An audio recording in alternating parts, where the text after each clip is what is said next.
자, 이달의 말씀이 이달의 말씀 전해요. 우리 심장 그리고 제 따라한 겁니다. 하나님, 나의 심장을 하시는 사랑합니다. 자, 옆에 보시고요.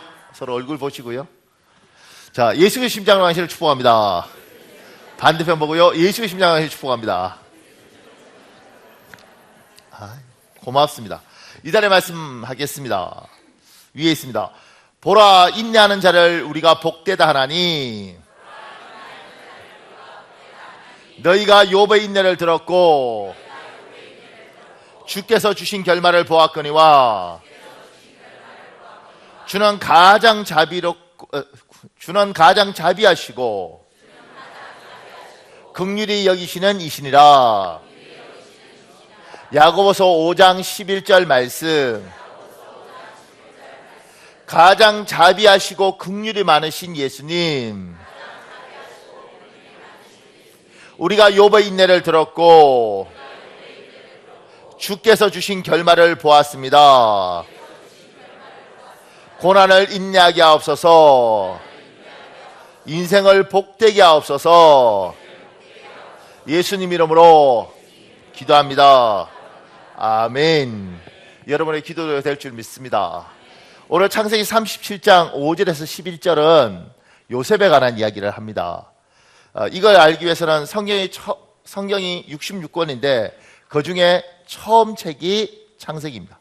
창세기는 총 50장으로 되어 있는데 1장부터 11장까지는 인류의 역사를 이야기하고 있고 12장부터 50장까지는 이스라엘 처음 조상들에 관한 이야기를 합니다.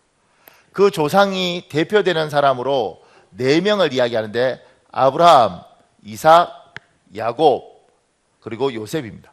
이 4명의 사람은 아브라함이 이삭을 낳고 이삭이 야곱을 낳고 야곱이 요셉을 낳았습니다. 이렇게 4명을 우리가 한 사람당 족장이라고 부르면서 4명을 4대 족장이라고 합니다. 근데 별명을 붙였어요. 아브라함에게는 믿음의 조상 아브라함은 뭐 이렇게 노래 부르잖아요. 믿음의 조상이라고 붙였고요. 그 다음에 이삭은 순종의 조상이라고 붙였습니다. 야곱은 기도의 조상이라고 붙였어요. 왜냐하면 야복강에서 그가 하나님과 씨름하는 기도를 했기 때문에 그렇습니다. 그리고 요셉을 인내의 조상이라고 붙입니다.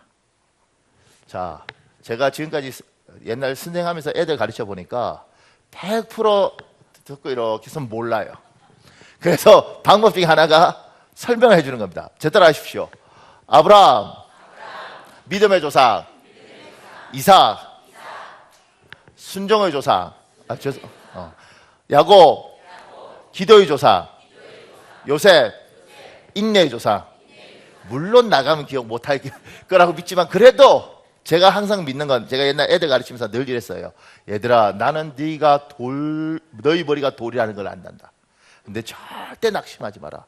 돌은 새기기 어려워서 그렇지 한번 새기면 잘 쥐어지지 않는 특성이 있다. 제가 이렇게 했습니다. 여러분이 돌이라는 거 아니고요. 그러니까 지금 이 요셉, 인내의 조상 이 요셉입니다. 요셉을 왜 인내의 조상이라고 이야기하냐면 야곱에게는 아들이 12명이 있었습니다. 근데 이 요셉은 11번째예요. 11번째예요. 그러니까 알고 보면 굉장히 서러울 수 있습니다. 11번째가. 여러분은 애가 둘밖에 없는 사람들은 인생을 잘 모르십니다. 애는 셋을 낳아보면 그래도 아멘 안 하셔도, 왜냐하면 참 놀라운 게요, 3명인데 헷갈려요. 안 헷갈리실 것 같죠? 둘은 절대 모른다니까요. 제가 다혜라 이렇게 막 이렇게 이야기하고 있으면 눈을 깜빡깜빡하다 누엘인데? 나 이러는 순간 뭐 얼마나 미안한지 몰라요. 근데 헷갈려요. 어떨 땐 저희 집사람 보면 셋 다 부릅니다. 하나 불러, 막내 부른다고 해놓고 요에라 다혜라 누에라 이렇게 불러요. 굉장히 웃길 것 같지만 살아보면 그렇게 됩니다. 3명인데 굉장히 헷갈려요. 그런데 12명 중에 11번째 존재감이 있었겠어요?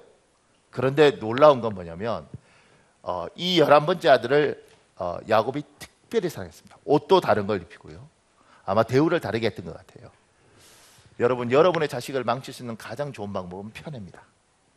편애는 반드시 형제간을 전쟁터에 몰아넣습니다.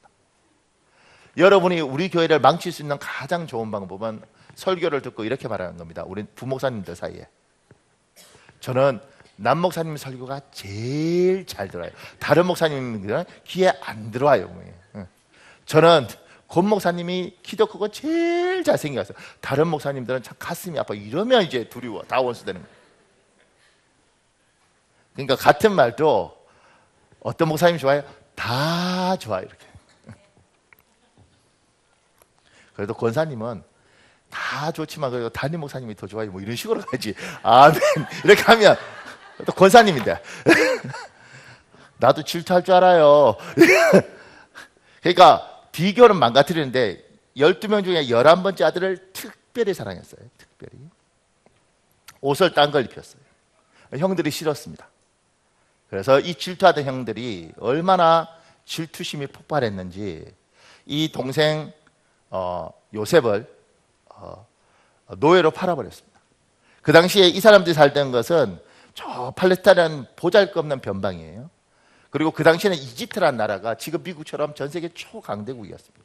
이 이집트로 장사하러 가는 사람들에게 팔아버렸습니다. 그러니까 형제한테 배신을 당한 사람이에요. 그러니까 상처가 커요. 전쟁은 우리하고 일본하고 전쟁을 하든 우리하고 중국하고 전쟁을 하든 그건 상처가 덜 됩니다. 근데 유교는 커요. 형제간의 총뿌리를 겨뤘기 때문에. 그래서 이런 걸 부를 때 시빌월이라고 이렇게 하거든요. 그게 핏줄끼리 하는 건 참 가슴이 아픕니다. 형들한테 배신을 당했습니다. 11번째 애가. 형들한테 배신을 당하고 그 배신 당한 그가 이집트로 갔는데 참 놀랍게 이집트 왕을 보호하는 경호대장 집에 노예로 팔렸어요. 그래서 열심히 생활을 해서 그 집안의 집사가 됩니다. 가정총무가 돼요. 아주 성공했습니다. 그런데 이 보디발의 아내가 이 요셉이 인물이 준수했는가 봐요. 누구처럼 자꾸 느낌이 안 좋아요. 추파를 던지다가 우리 뽀뽀를 한번 할까? 이랬는데 요셉이 싫어요. 이렇게 하는 바람에 모함을 합니다. 요셉의 보디발의 아내가 얼마나 억울했겠어요. 저것이 나를 무시해서. 그래서 남편한테 이 요셉을 모함합니다. 저것이 내한테 추파를 던졌다고. 그러면서 보디발이 분노하면서 이 요셉을 자기 집 안에 왕들을 보호자던 고위 관리들을 집어넣는 감옥인데 거기다 집어넣어 버렸습니다. 자기가 정말 충성을 다했던 상사한테 배신을 당한 거예요. 회사에서 배신 당해 본 적 있으시죠? 내가 죽도록 충성했는데 얼마나 참 이가 갈리겠어요. 그렇게 배신을 당하다가 그 감옥 안에서 어떤 꿈풀이들이 있었는데 그 꿈을 풀어주면서 이 사람이 일약 이집트의 국무총리 넘버 2가 됩니다. 이런 파란만장한 인생을 가진 사람이에요. 이게 누구냐면 이게 요셉입니다. 그런데 요셉이 이렇게 파란만장한 인생을 살았던 이 요셉을 인내의 조상으로 하는 것이 이 모든 고통 가운데 이가 어떻게 해요? 안 죽고 버텼다는 거예요. 여러분 이게 사람이라는 존재가 내 형제한테 배신을 당했어요. 인생은 내가 살 이유가 있겠어요? 핏줄한테 당했는데 내가 정말 믿었던 상사한테 배신을 당했어요. 살아야겠냐고요. 이 사람이 17살 때 집에서 나와서 총리가 되는 나이가 30살이니까 13년 동안 정말 밑바닥에서 개처럼 굴렀어요. 살고 싶었겠냐고요. 이가 산 이유가 있습니다. 하나님이 이 사람에게 17살 때 꿈을 꾸게 합니다. 그 꿈이 뭐냐면 해와 달과 11별이 자기에게 절을 해요. 곡식단이 일어나서 절을 해요. 그게 뭐냐면 형제들이 부모와 어머니, 아버지, 형제들이 다 자기에게 절을 하는 거예요. 이 꿈을 꿔요. 꿈은 잠몽이 있고 연몽이 있습니다. 잠몽이 있고 연몽이 있어요. 그러니까 꿈은 그냥 정신작용인 줄 아는데 그렇지 않습니다. 잠몽은 뭐냐면 이를테면 새해가 들기 전에 뭐 12월 31일쯤에 꿈에 탁구대가 하나 나옵니다. 돼지가 라켓을 잡고 있고 이쪽 편에는 용이 라켓을 잡고 있습니다. 둘이 탁구를 막 치는 거죠. 야, 돼지 꿈에 용 꿈 되는구나. 근데 자세히 보면 심판이 개일 경우가 많습니다. 이게 잠몽이에요. 개 꿈이에요. 영몽은 꿈에 영적인 의미가 있는데 이건 사단으로부터도 오는 게 있고 하나님부터 오는 게 있습니다. 사단으로부터 오는 건 제가 이 두 사람 다 만나봤는데요. 한 사람이 이렇게 말을 하더라고요. 남편이 먼저 세상을 떠났는데 이 남편의 꿈에 나타나서 추워 그러다는 거죠. 맨날 며칠을. 근데 이 꿈이 잊혀지지도 않는 거예요. 그래서 추워 이렇게 하는 거 꾸고 이 여자분이 괴로워하는데 집 앞에 스님이 이렇게 두드리라는 거예요. 시주 받으러 다니는 거예요. 그래서 지방이니까 문 딱 열고 스님 이러니까 아는 사람도 아니에요. 스님. 이 집에 이상한 기운이 흐르는군요. 이게 안 웃기고 심각하게 듣군요. 해보셨군요. 그러더니만 9천을 떠도는 영혼이 있어요. 묘를 이장하고 그 묘자리가 추운 데 있어서 묘를 이장하고 그리고 제사를 잘 지내주면 이 영혼이 쉴 수 있다고. 제사하는데 얼마요? 3배. 그거 해요. 오래된 이야기인데. 그러고 나니까 꿈에 그 남편이 안 나타나요.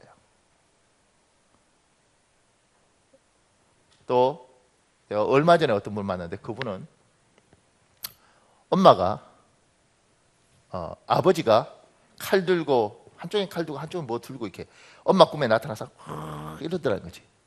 맨날 며칠을. 이 딸이 엄마가 너무 힘들어하니까 어떻게 했냐면 절에 가서 천도제를 400만 원인가? 400만 원을 주고 천도제를 주고 스님 앞에 고맙다고 40만 원 찔러주시고 뭐 하여튼 이렇게 해서 그러니까 꿈에 쫙 나타나던 아버지가 안 나타나더라는 거예요.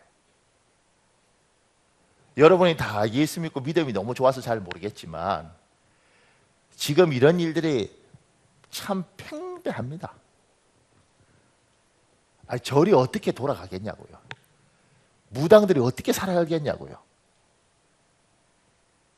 에이 미신이야 이러면 다 또 굶어 죽었죠. 그 사람들요 제법 잘 나가시는 분들 많습니다.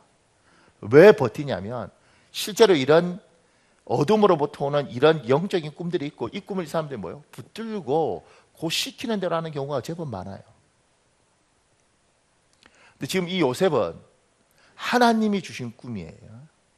하나님이 17살짜리 요셉 꿈에 형제들이 다 절을 하고 아버지와 어머니도 자기를 쫙 높이는 꿈을 꿔요. 영적인 꿈은 잊혀지지 않는 겁니다. 이걸 꾸고 그 마음에 이 소망을 가지고 사는 거죠. 이 고통의 시간들을 전부 다. 하나님이 사람을 만드셨습니다. 그런데 하나님은 사람을 만들 때 희한하게 만드셨습니다. 어떻게 만드셨냐면 저번 주에 제가 흙으로 사람을 굽고 후 하고 생기를 불어넣었다 그랬잖아요. 그리고 이 사람에게 어떤 구절을 했냐면 희망이 있으면 사람이 살도록 하셨고 희망이 죽으면 사람이 죽도록 하셨습니다. 사람이요 소망과 희망이 있으면 사람이 막 살도록 되어 있습니다. 그 희망이 돈이든 권력이든 하다못해 아파트 한 채든 이게 있으면 사람은 막 사는 거예요. 그 꿈을 향해서. 그런데 마이클 잭슨 같은 사람들은 정확히 왜 죽었는지 잘 모르잖아요. 휘트니 휴스턴 이런 사람들도 뭐 이야기하는데 말이 많아요. 이 사람들은 다 가졌어요. 마이클 잭슨은 집에 용인 에버랜드 같은 게 있어요. 가보셨나요? 용인 에버랜드 가면 가서 뭐죠? 이렇게 청룡차 같은 거 타려면 1시간 반씩 기다려야 돼요. 걔는 집에서 지 혼자 타. 그래도 마약 같은 거 투약하고 이러다 가는 거예요. 왜냐하면 살아야 될 이유가 아무것도 없어요. 다 가졌는데 인생의 희망도 목표도 꿈도 없어요. 그러니까 죽는 거예요.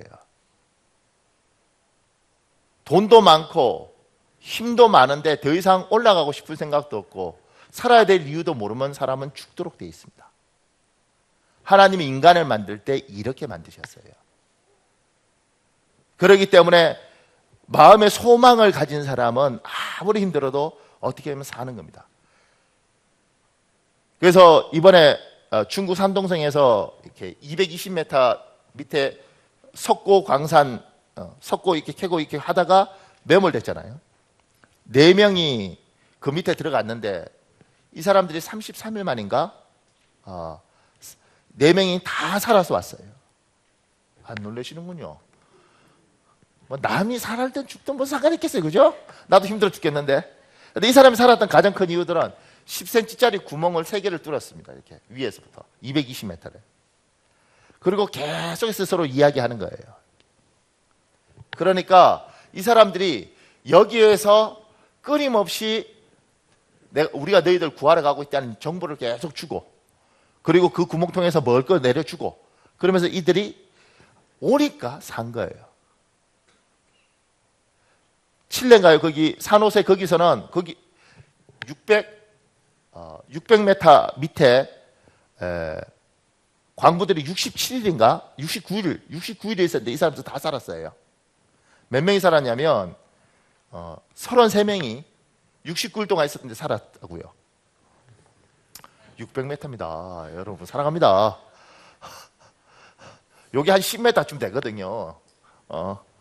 근데 600m 되는 거기에서 이 사람들이 33명이 다 갇혀 있다가 전부 다 살아났는데, 이게 뭐냐면 위에서 여기로 관을 뚫고, 그리고 거기에다가 이렇게 전선 내려서 텔레비를 틀어줬어요. 660m 땅 밑에서 깔려서 거기서 텔레비 보면서 버티는 거죠. 계속 이야기하는 거예요. 구하러 간다. 구하러 간다. 조금만 기다려라.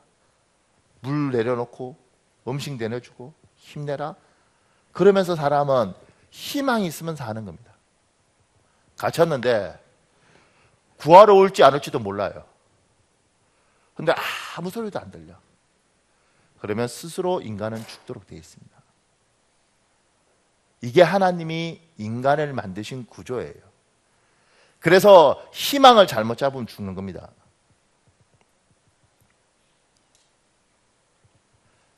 대학 들어졌다고 죽어요. 왜 죽어요? 대학이 희망인 줄 알아. 눈빛이 대학이 희망이 아닌가요? 대학이 어떻게 인생의 희망이 될 수 있겠어요? 제가 장담하건데 앞으로 15년 안에, 어차피 대학 지금 미달하는 데도 워낙 많으니까 15년 안에 대학 졸업증은 아무짝에도 쓸모없는 것이 될 가능성이 많습니다. 아주 좋은 대학 아닌 이상은. 다 나오는 대학. 그거보다는 차라리 내가 먹고 살 수 있는 기술 하나를 딱 가지고 있으면 살 수 있습니다. 더 웃긴 건 어느 나라 가도 살 수 있어요. 우리나라에 좋은 대학교 나오신 분들 옛날에 미국 많이 갔잖아요. 미국 가서 뭐 하셨는지 아십니까? 크게 2가지 일을 했대요.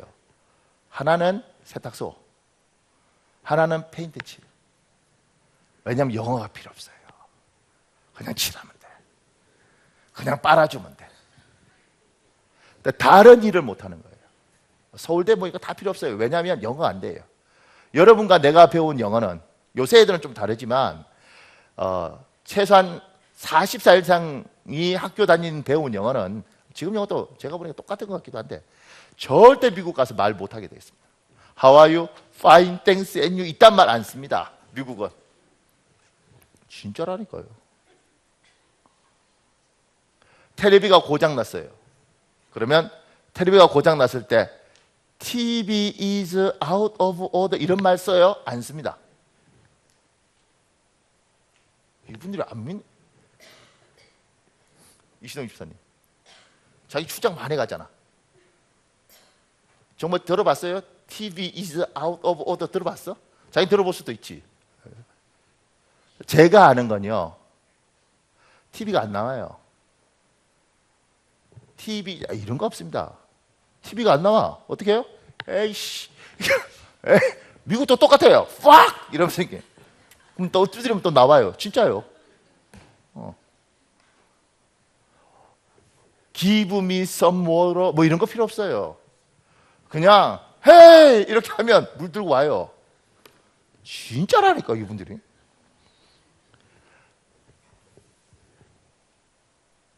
우리가 지금 받은 뭐 이런 공부 가지고 가서 못 사는 거예요.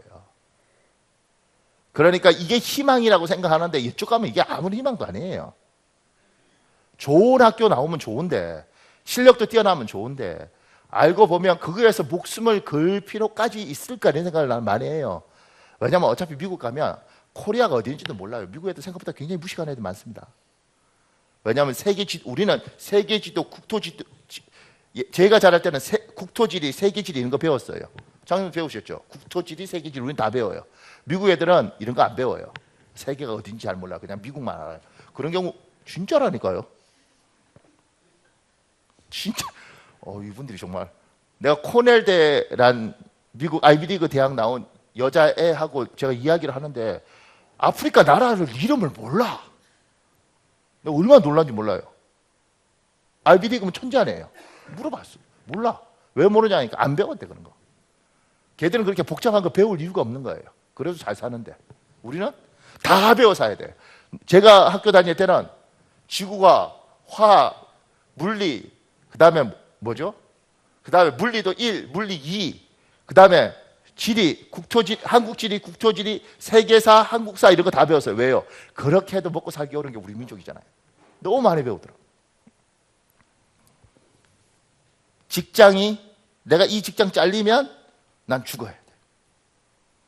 직장 희망이 아니에요. 왜냐하면 어차피 이제는 한 직장 갖고 평생 가는 건 없습니다. 제가 저번 주에 이제 대학 들어간 우리 애하고 청년 애 하나하고 이야기하다가 내가 이렇게 이야기했어요. 걔가 뭐 과를 뭐 이렇게 해서 내가 애야 한 학기 다녀보고 아니면 웬만하면 때려쳐라 그 학교. 진짜요. 그리고 뭐라고 이야기했냐면 내가 보니 목수일을 해요. 목수일을. 힘들어서 한 10년 하니까 일단 27만 원이더라. 그 말에 애가 눈이 이렇게 커지더라고. 네가 앞으로 지금 20살짜리니까 네가 앞으로 군대 갔다 와서 열심히 해서 네가 한 35살쯤 될 때 되면 대한민국에 목수 일하는 사람들은 별로 없을 거다. 굉장히 비싸지고. 그걸 배워라. 지금 가서 그과 가갖고 내가 먹고 살기 어려울 것 같다. 내가 왜냐면 그 심각하게 이야기해야 됐거든요. 지금 네가 대학 왔다 갔다 할 때가 아니다. 네 엄마 지금 이렇게 힘들고 네 아빠 이렇게 힘든데 얘야 먹고 살 방법을 찾아라. 잠깐 이거는 원래 20살짜리들이 열심히 들어야 되는데 이게 40, 50 때문에 이게 열심히 들으면 내가 놀라죠. 여러분 끝났잖아요. 이게. 그런데 미래라는 것들이 우리가 지금까지 알던 세상하고 세상이 지금 바뀌잖아요. 세상은 지금 정신 하나 없습니다. 왜냐하면 어디로 갈지는 아무도 모릅니다. 중동의 저기가 언제 어떻게 터질지. 북한이 오늘 또 지금 로켓도 쐈다는데 북한 애들 지금 무슨 짓을 할지, 중국이 어디로 움직일지 아무리 예측해도 예측이 안 돼요. 왜냐하면 변수가 너무 많아요. 추측을 해도 안 맞는 게 너무 많아요. 우리가 그런 세대에 살면서 내 이 직장 잘리면 난 죽어버려야 돼. 이건 잘못됐다는 거지. 그게 어떻게 희망이 되고 목적이 되고 목표가 될 수가 있냐고. 열심히 하려고 하는 건 중요하죠. 내가 2년 동안 열심히 하지만 어차피 거기 60살이면 무조건 나와야 돼요. 어떨 때 난 이 생각을 해봤어요. 혼자. 죽도록 공부해서 28 이때 정말 회사 들어가서 좋은 기업에 그거 한 50살에 나오면 20년 32살에 들어가면 18년. 그것만 일을 하고 나올 정도인데 저렇게 인생을 투자할 필요가 있나? 그런 게 희망 아니라는 겁니다. 그러니까 대학 떨어졌다고 죽을 이유도 없고 직장 잘렸다고 죽을 이유도 없고 제가 더 젊었을 때는 어떤 집사가 저한테 상담을 왔어요. 목사님, 빚이 많대. 좀 있으면 부도 난대. 어떻게 해야 되니? 내가 그 집사도 참 웃기더라고. 왜 나한테 와? 내가 뭐 인생을 안다고. 근데 그때는 또 철딱서니가 없어서 제가 이렇게 말했어요. 집사님, 감옥 들어갔다 오세요. 지금 말 못할 거예요. 갔다 오세요. 어차피 내가 보니까 못 갚는데 감옥 들어갔다 와서 새 인생 사십시오. 죽을까? 죽을까? 이렇게 하지 말고 갔다 오십시오. 갔다 와서 새로 살면 되지. 그때는 워낙 철이 없으니까 그냥 그렇게 이야기하더라고요. 괜찮아요. 감옥 한번 갔다 오는 거.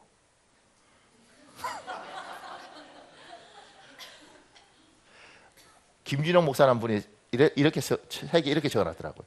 내 인생에서 감옥은 정말 많은 것을 배울 수 있는 시간이었다. 김대중 대통령은 원래 영어 못했잖아요. 감옥 가서 영어를 마스터했잖아요.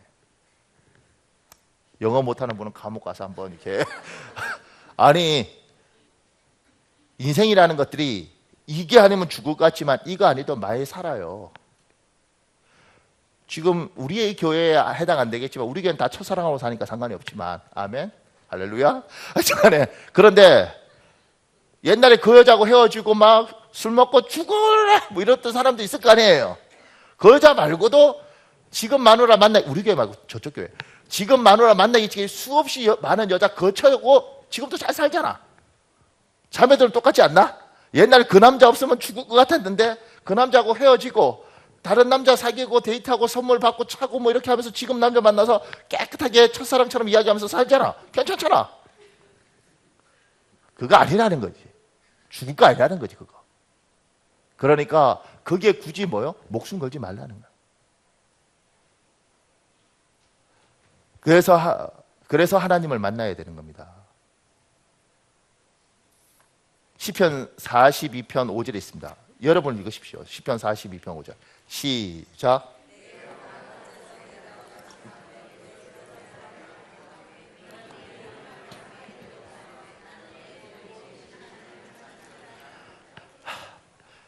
이렇게 말하는 건 내 희망을 하나님께 두라.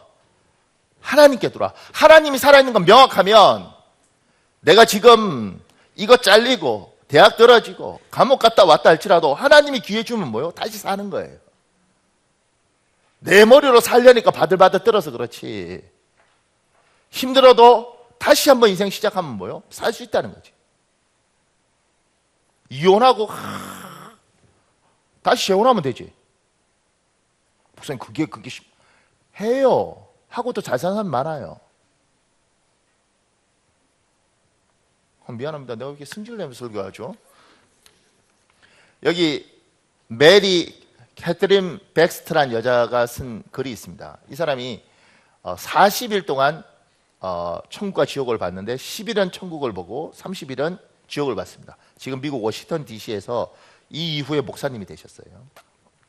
1976년 3월이었다. 집에서 기도하고 있는데 주님께서 나를 찾아오셨다. 갑자기 주님의 임재하심을 느꼈을 때는 성령의 인도하심을 따라 며칠째 계속해서 기도를 해오고 있던 때였다.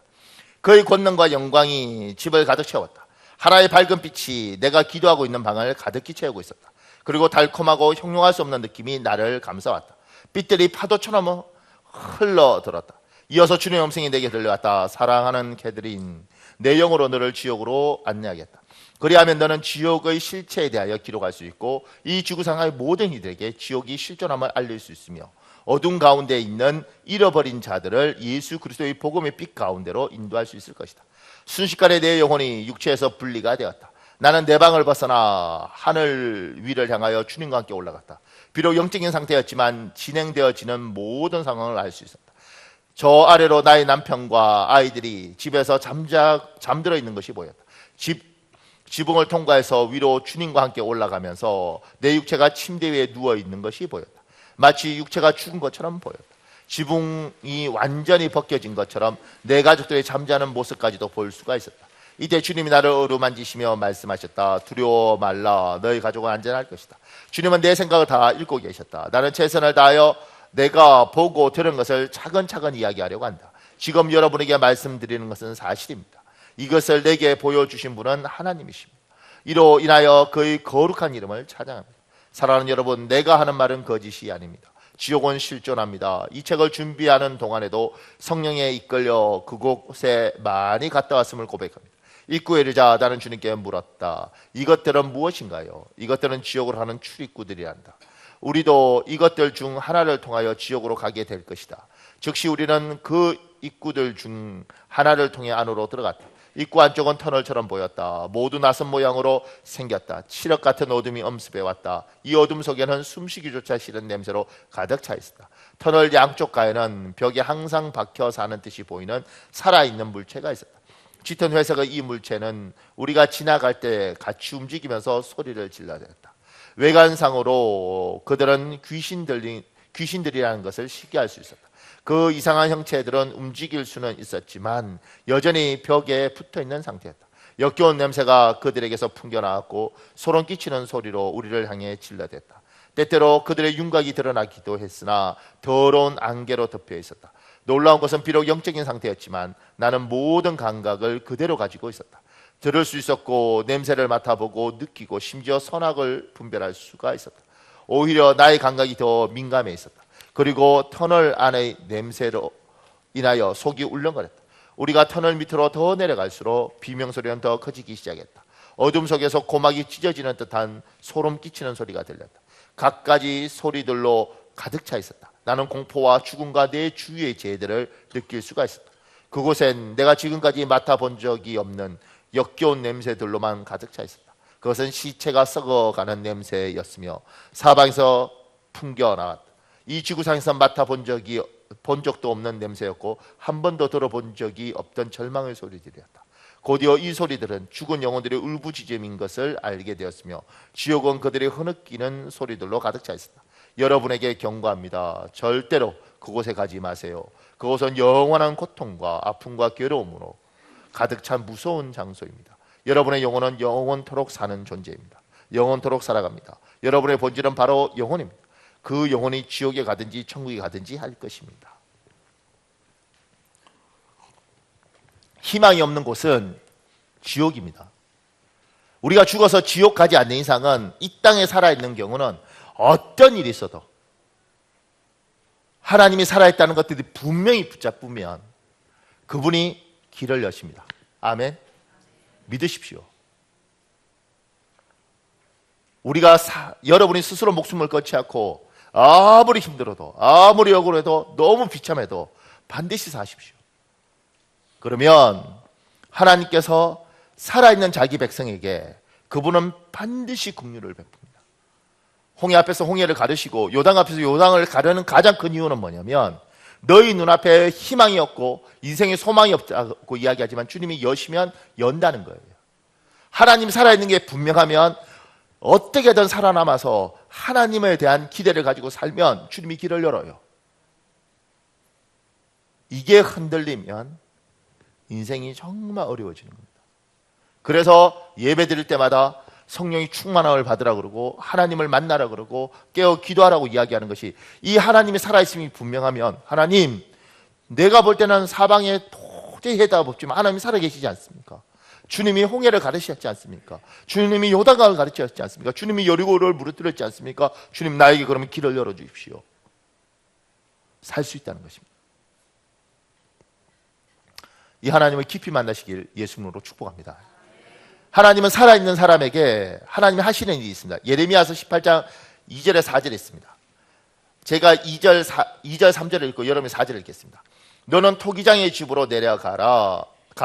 내가 거기서 너에게 할 말이 있다. 그래서 내가 그곳으로 내려갔더니 토기장이가 돌림대에서 일을 하고 있었다.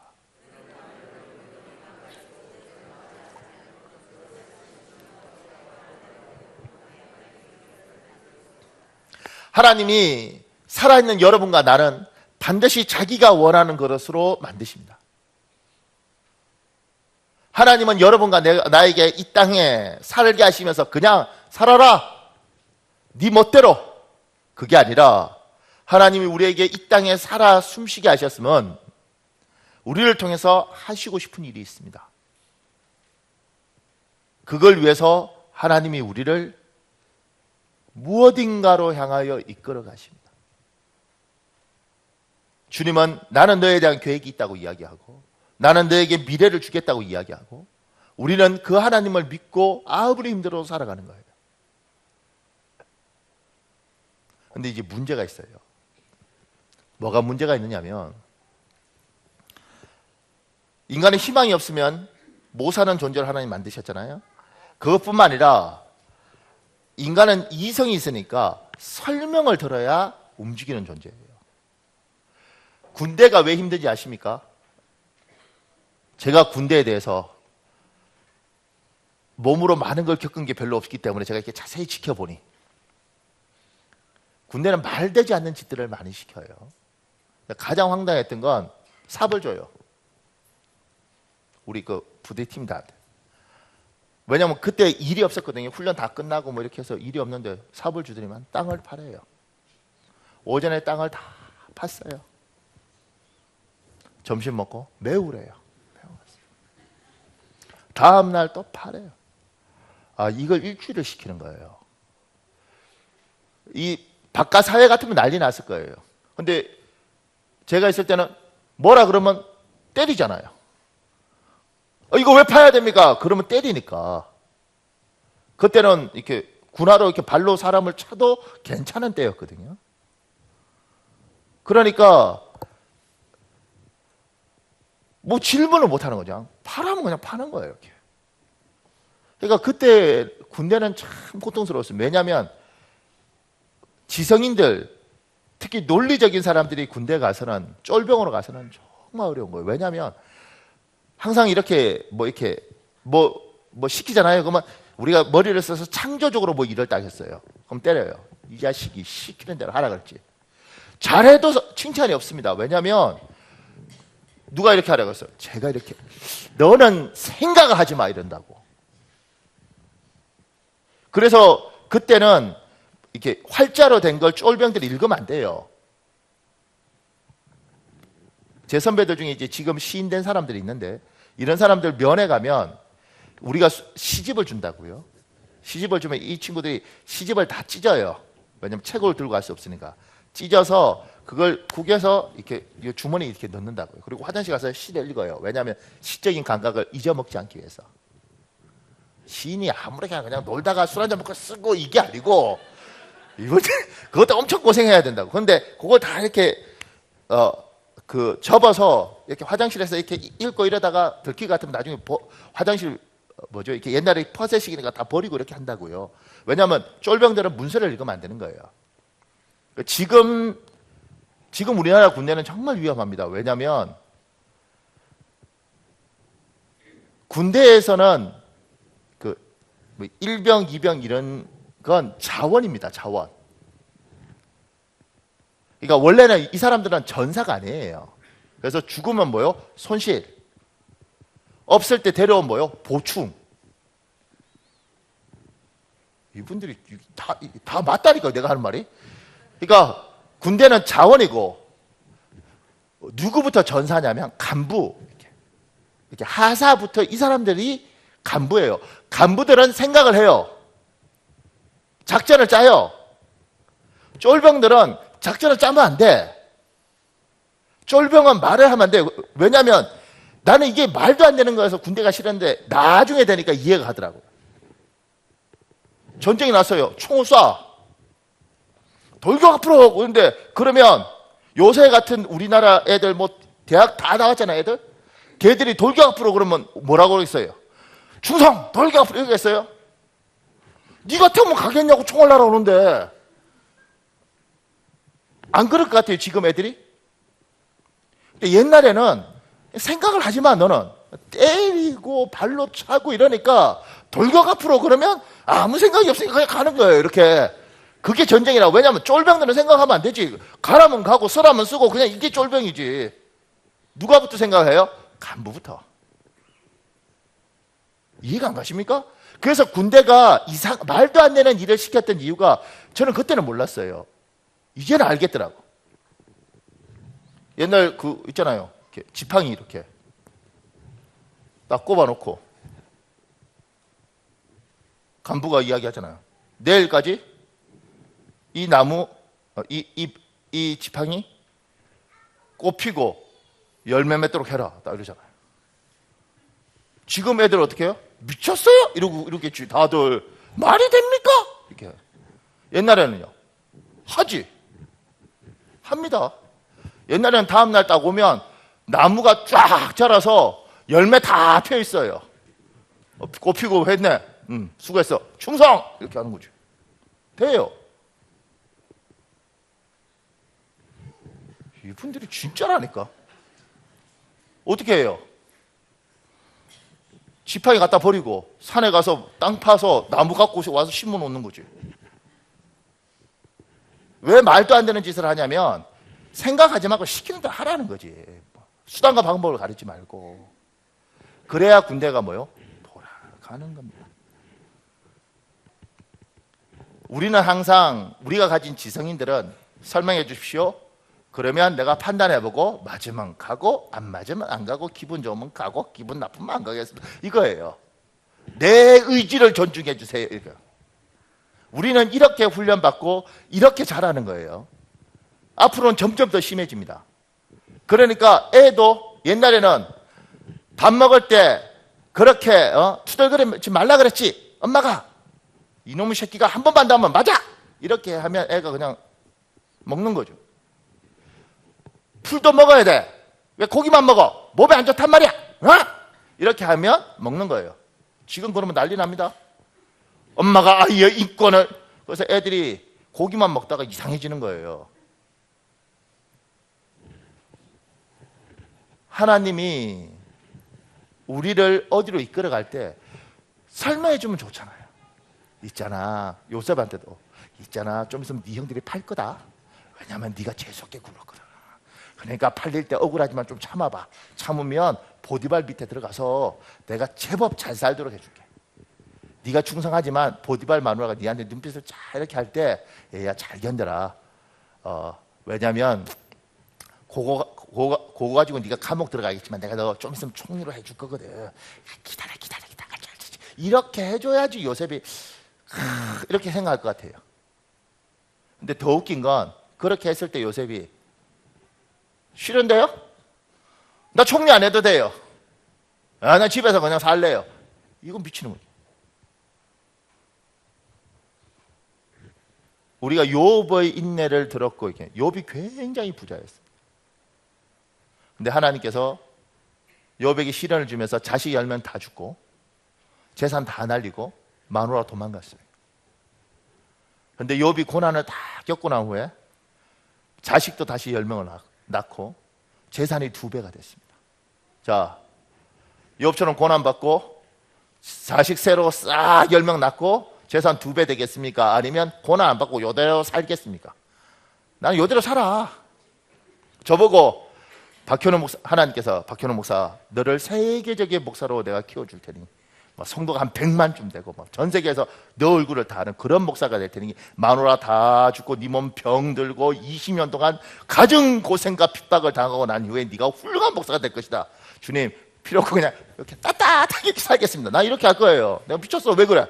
왜 그 고생을? 그러니 하나님이 우리에게 설명하고 이렇게 하면 인간들은 말이 많아. 주님께서 우리를 이끌어 가실 때 하나님 왜 나에게 이런 고통을 주십니까? 그럼 주님이 이렇게 말해요. 얘야 내가 너를 사랑한다. 아이 사랑하는 거 말고요. 왜 나한테 이러십니까? 얘야 내가 너를 사랑한다. 너 나 믿니? 얘야 힘을 내라. 쓸데없는 소리 하지 말고 어떻게 되냐고요 지금. 얘야 내가 너를 사랑한다. 참나 사랑하는데 왜 이 모양. 얘야 내가 하나님 이런다고. 안 그러실 것 같아요? 하나님 그렇게 말씀하세요.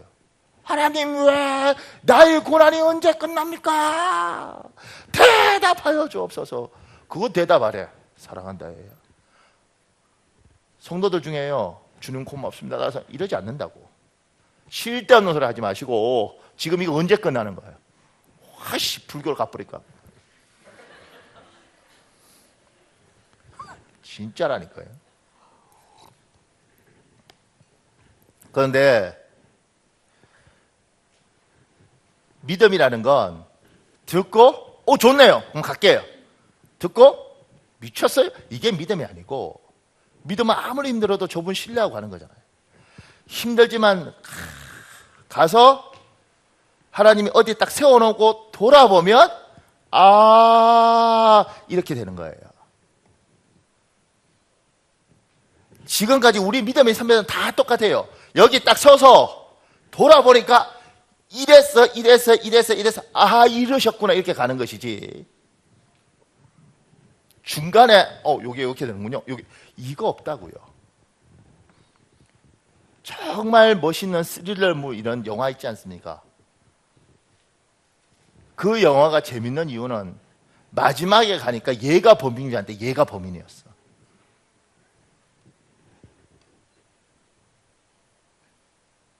보영아, 응답하라 1988 봤어? 태기가 남편이야, 준열인가 걔가 남편이야? 나 못 봐서 그래.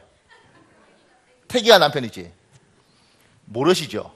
요새 난립니다. 1988 그 드라마에 이미연이 남편이 누구냐 가지고 마지막까지 애들이 이렇게 고민을 했대요. 근데 태기란 애, 잘 모르면 텔레비 보다가 나하고 비슷한 놈이 걔 태기예요. 그러니까 태기란 애가 남편인 거예요. 그 전에는 준열인가? 준열이 맞나? 그래서 준열이가 남편이라고 다 생각하고 있었는데 아니야. 그러니까 확 뒤집어져서 난리가 났어요. 그게 재미지. 어차피 얘가 남편이야. 어차피 얘가 죽을 거야. 범인이 얘야. 하나도 재미없어. 그런 걸 뭐 해봐. 우리 인생을 하나님께서 이끌어 가시면서 몰라요. 어떨 때 몸 병들고, 어떨 땐 남편 죽고, 어떨 땐 자식 죽고, 그렇게 인생에. 근데 하나님 살으래. 직장 잘리고, 애 대학 떨어지고, 그냥 확 다 죽어버리고 싶은데 하나님 살래. 더 웃긴 건 힘들어 죽겠는데 거기서 내가 널 사랑한대. 사랑을 하지 말든가. 그리고 인상 쓰고 어떻게 왔는데 어느 날 돌아보니, 제가 철야 때 그랬는데, 근해가 내게 족하네, 근해가 족하네, 이 괴로운 세상 지날 때 근해가 족하네. 어느 순간인가 인생 쫙 지나와 보니까 이러려고 그러셨구나. 이때 이것 때문에 이러셨는 거구나. 서보면 알아요. 그래서 제가 늘 하는 말은 뭐예요? 가다 말면 고생만 남고 가까지 오면 간증이 납니다니까. 이러려고 그러셨구나.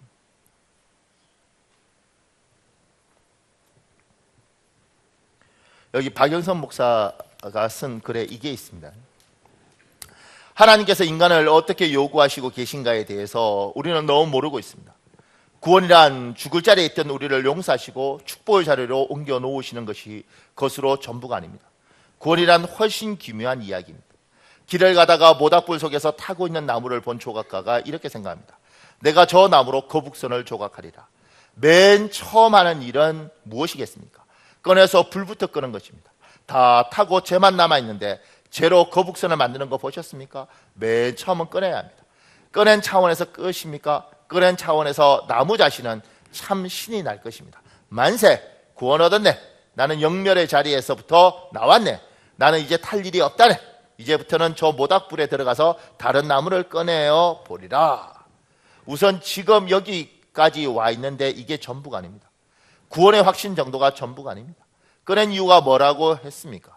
조각품을 만들기 위한 필수적인 전제 조건입니다. 꺼낸 것은 목적을 위한 정말 시작에 불과한 것입니다. 나무 쪽에서 보면 불탄 것보다 꺼내놓은 게 더 괴롭습니다. 불타고 있으면 쉬워요. 휙 타고 있으면 조금 뜨겁지만 그러다가 바람 따라 물결 따라 이리저리 날아다니면 되는데 꺼냈기 때문에 매일 칼로 파이는 일을 당합니다. 홈을 파고 후후 불고 갈고 문지르고 이것은 타는 것만 못합니다. 예수를 믿는 사람들이 어느 때가 제일 행복한지 아십니까? 구원 얻고 3년 동안입니다. 그때 마음껏 행복해지세요. 그 기간이 지나고 나면 절대 더 이상 행복하지는 않습니다. 그때는 어린아이이기 때문에 오줌을 싸도 안 때립니다. 하나님이 얼른 기저귀 갈아주시지요. 6개월 이후에 어린아이가 싸는 것은 아이의 책임이 아니라 부모의 책임입니다. 절대 시비를 걸지 않아요. 운다고 패지도 않아요. 패면 더 우니까. 그러나 나이가 들면 상황이 달라집니다. 우린 이 부분에 대해서 너무 약합니다. 어느 정도 약한가 하면 이 문제를 몰라서 약하다고 생각이 듭니다. 하나님이 하나님의 사람을 구원시키고 나면 자기 사람으로 만들어요. 자기가 쓸 사람을 만들어요. 그러기 위해서 뭐요? 고난의 길을 가야 되는 겁니다. 지금 요셉이 핏줄한테 배신당했어요. 상사한테 배신당했어요. 그런데 여기에서 형들 아니었으면 이집트 못 가는 거예요. 여기서 살죠. 아버지 옆에서 11번째 아들이 얼마나 사랑받았겠어요. 형들이 자기를 배신했지만 하나님이 마음 아프지만 허락하셨어요. 이 인간의 모난 것들을 허락하셔서 이집트로 갑니다. 이집트 가서 목화 농장 같은 데 팔려서 평생 목화 따다가 죽을 수 있잖아요. 바닷가에 팔려가서 평생 멸치잡이 하다가 소리 없이 죽을 수 있잖아요. 그런데 왕의 근위대장, 경호대장 집에 팔려요. 그곳에서 성실히 일해서 가정, 그 집안의 사무 보는 일들, 사람을 다루는 일들을 배웁니다. 그리고 그냥 그렇게 잘 살면 될 텐데 모함받아서 감옥으로 들어갑니다. 너무 억울한 인생인데 상사한테 배신당했는데 이걸 통해서 뭘 배워요? 그 밑에 들어가서 거기는 고위 관리들만 가두어 놓는 감옥이에요. 거기서 정치에 대해서 배우고 궁중에 대해서 배우고 사람에 대해서 배우고 누가 뛰어난지 누가 나쁜지 다 들어요. 그리고 막바로 총리가 되는 거예요. 이 13년 동안 하나님이 이 갈 때는 피눈물로 갔는데 총리가 되고 나니까 아하, 이때 이 사람 만나게 하고 나를 이집트에 보내고 이렇게 했다는 걸 아는 거예요. 그리고 나를 통해서 하나님이 우리 가족을 다 구원시키고, 이 7년 가뭄에 사람들 다 죽는데 하나님이 우리 가족들을 구원시키기 위해서 나를 이렇게 했구나. 서보면 합니다. 서보면 요 쓸 때까지 기도하면서 잘 인내하시길 예수님으로 축복합니다. 어떻게든 죽지 마시고요. 어떻게든 사십시오. 비참해도 살고 서러워도 살고 억울해도 사십시오. 하나님이 다 해서 세우는 겁니다. 이렇게 세우고 나니까 요셉이 뭘 알아요? 이렇게 말합니다. 창세기 45장 4절에서 8절에 있습니다. 우리 교도하겠습니다. 창세기 45장 4절에서 8절. 요셉이 형들에게 이르되 내게로 가까이 오소서. 그들이 가까이 가니 이르되 나는 당신들의 아우 요셉이니 당신들이 애굽의 판자라.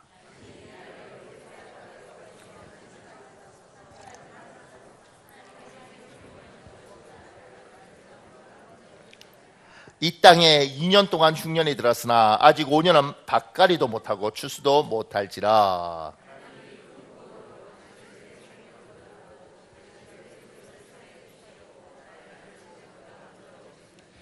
8절 같이 읽겠습니다. 시작. 그런즉 나를 이리로 보낸 이는 당신들이 아니요 하나님이시라. 하나님이 나를 바로에게 아버지로 삼으시고 그 온 집의 주로 삼으시며 애굽 온 땅의 통치자로 삼으셨나이다. 아멘. 돌아보니 형들이 시기 질투했어요. 그런데 이 인간의 모난 걸 통해서 하나님이 자기 일을 하셨습니다. 그러니 요셉이 형들에게 그런 거예요. 형들 모났다는 거지. 당신들 참 나빴다는 거야. 그런데 나 당신한테 원망하지 않는 게 이걸 통해서 하나님이 일하셨기 때문에 당신들을 보지 않고 당신 뒤에 있었던 하나님의 손길을 보니 당신들을 내가 용서하겠다는 거예요. 요셉이 총리에서 보디발 마누라한테 복수 안 했어요. 얼마나 복수하고 싶었겠어요. 당신 때문에 내가 억울한 일을 당했지만 당신 통해서 하나님이 일하더라는 거예요. 제가요 의외로 이렇게 사람들 만나서 간증 듣다 보면 애 때문에 예수 믿는 사람들 많아요. 애가 잘못된 거예요. 애가 태어나서 얼마 안 돼서 소아마비 오거나 병들기도 하고 애가 치유되지 않는 병 때문에 그 애한테 매달리면서 예수 믿는 사람 많아요. 그 사람들 중에 내가 저 새끼를 낳아서 내가 저것 때문에 처음에 이렇게 시작하지만 어느 순간인가 쟤 때문에 내가 예수를 믿었구나. 쟤가 나를 하나님의 사람 만드는 도구였구나. 그때부터 애가 미운 것이 아니라 얘를 통해서 일하신 하나님을 보니 얘가 나를 하나님의 사람 만든 도구예요. 그래서 애한테 미안해요. 내가 얘가 이렇게 되기 전에 내가 진작 예수를 믿었더라면. 이렇게 되고 난 이후에 내가 예수를 믿어. 내 성격이 모났는데 이 모난 내 성격을 하나님이 사람 만들어야 돼요. 그런데 그거 만들기 위해서 하나님이 내한테 때로는 가장 독한 남편을 붙이죠. 다른 사람은 말로 해도 되고 대화도 해야 되는데 이놈의 인간은 말로 해도 안 되고 대화를 해도 안 되고 때려도 안 돼. 어떻게 이런 인간이 있는가? 근데 이 사람이 뭐요? 나를 하나님 사람 만드는 거예요.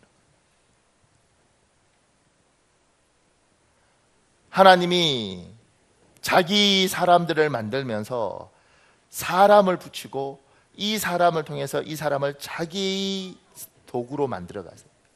근데 우리는 인간적으로 보면 이 사람이 있고 이 사람이 미운 거예요. 이 사람들하고 싸우다가 세월 다 보내는 거예요. 이 사람이 아니라 이 사람 뒤에, 이 사람이 모났지만 이 사람 뒤에 주의 손길이 있으면 이 손길을 통해서 주님이 이 사람을 통해서 날 다듬었으면 이 사람은 도구인 거예요. 이 사람을 미워하지 않고 용서하는 거죠. 이 사람 덕분에 내가 뭐요? 예수 믿었구나. 이 사람 덕분에 내가 기도하게 됐구나. 이 사람 때문에 내가 성품이 바뀌어가고 있구나. 이 사람은 뭐요? 고마운 사람인 거죠. 오늘 이렇게 예배 드리고 가면 참 고맙죠. 이렇게 예배 드리러 온 사람들이 친척들을 만날 거 아니에요. 근데 참 희한합니다. 하나님이 도구로 쓰는 사람은 가장 가까이 있는 사람입니다. 그것이 시어머니면 비치는 거지. 그것이 신랑이거나 아니면 마누라면 정말 돌겠는 거예요. 그것이 시동생이면 저놈만 아니라도 우리가 집안이 펴었을 텐데 저것 때문에 뭐 좀 하려면 저기 사고를 쳐서 돈 빼먹고 아주 사람 미치게 만드는 사람들이 있는 거예요. 그런데 그를 통해서 하나님이 나를 내 밑바닥을 보게 하시고 내 성품을 보게 하시고 내가 어떤 사람인지 내가 참 괜찮은 줄 알았는데 저거 보면 분노하는 나를 보면서 내가 참 못됐어요. 하나님이 나를 자기 사람 만들기 위해서 사람들을 씁니다. 이 사람들을 명절 때 되면 볼 경우가 너무 많아요. 안 보면 참 좋겠는데 핏줄한 이유 하나만으로 때마다 만나요. 때마다 그를 볼 때마다 불편합니다. 그런데 그 사람을 보지 말고 그 사람 뒤에 있는 하나님의 손길을 보고 저를 통해서 나를 다듬어간 하나님, 저 사람 때문에 나를 기도시키시는 하나님, 저 시동생 때문에 저 시누이 때문에 내가 얼마나 밑바닥인지를 보게 하시는 하나님. 하나님이 나를 뭐요? 자기 사람으로 다듬고 있는 겁니다. 오늘 설교 준비하면서 명절에 내려가서 가족끼리 만났을 때 여러분 그리스도인들 아닙니까? 보고 있어요. 잘못은 저게 잘못했는데 내가 분노하는 순간 나는 사단이 속는 거예요. 왜냐하면 사람만 보는 거니까. 하나님, 저 영혼 불쌍히 여겨 주십시오. 쟤 때문에 온 가족이 이렇게 힘든데 저걸 두고 우리가 기도하라고 하나님이 요구하는데 우리가 그걸 못 보고 저게 우리 가족을 기도하게 하는 도구인데 우리가 그걸 못 보고 만날 때마다 욕하고 만날 때마다 저주하면서 저것만 없었으면 하나님 앞에 죄 짓고 있습니다. 하나님, 내가 저를 축복할 수 있도록 저를 통해서 일하시는 그 하나님을 볼 수 있도록 하시옵소서.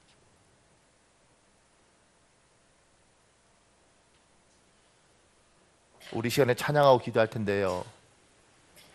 사랑하는 여러분, 그 사람을 보지 말고 그 사람을 통해서 일하는 하나님을 보십시오.